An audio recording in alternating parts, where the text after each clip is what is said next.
എല്ലാവർക്കും MFC മീഡിയയുടെ പുതിയ വീഡിയോയിലേക്ക് സ്വാഗതം കേട്ടോ. അപ്പോൾ ഇന്ന് വന്നിരിക്കുന്നത് റിവ്യൂ ഇഡ്ഡലിക്കട എന്ന സിനിമേൻ്റെ റിവ്യൂ ആയിട്ടാണ് ഇന്ന് വന്നിരിക്കുന്നത്.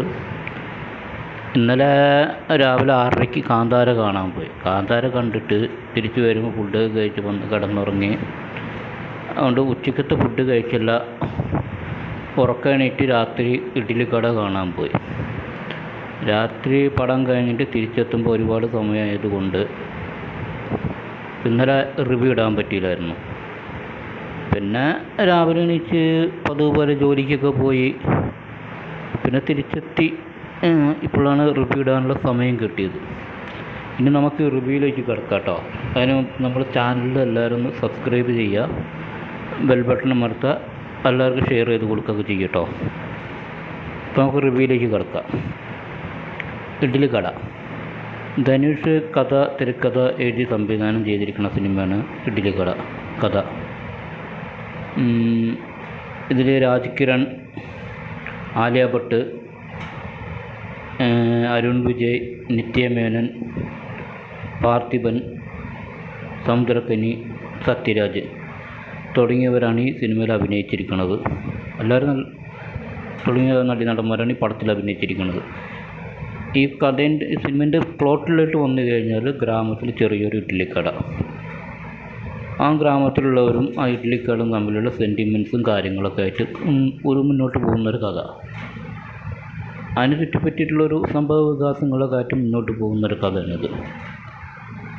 ഇനി പടത്തിൻ്റെ മെയിൻ ഇതിലേക്ക് വന്നു കഴിഞ്ഞാൽ ഇൻ്റർവെല്ല് വരെ പടത്തിൻ്റെ കഥ നല്ല കിടുവായിരുന്നു പറയും, നൈസായിരുന്നു പറയും. നല്ല രീതി പ്രത്യേകം എന്താ അറിയോ, ഇവിടെ ഇഡ്ഡലി മാത്രം കിട്ടുള്ളൂ കേട്ടോ, വേറെ ഒരു സംഗതി ഇവിടെ കിട്ടില്ല.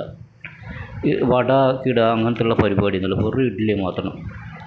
ഇൻ്റർവെല്ല് വരെ പടം എങ്ങനെ ഉണ്ടെന്ന് ചോദിച്ചിട്ടുണ്ടെങ്കിൽ നമ്മൾ നല്ല വിശന്നിരിക്കുന്ന സമയത്ത് നമുക്ക് നല്ല ചൂട് ഇഡ്ഡലിയും സാമ്പാറും ചട്നിയും കിട്ടിയാൽ എങ്ങനെ ഉണ്ടാവും, ആ ഒരു ഫീലായിരുന്നു ഇൻ്റർവെല്ല് വരെ സിനിമയിൽ.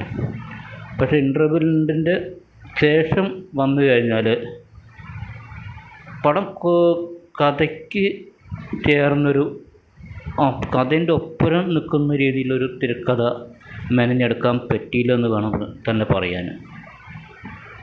എന്ന് വെച്ചാൽ പടം പറ്റേ മോശമല്ല കേട്ടോ, എന്നാലും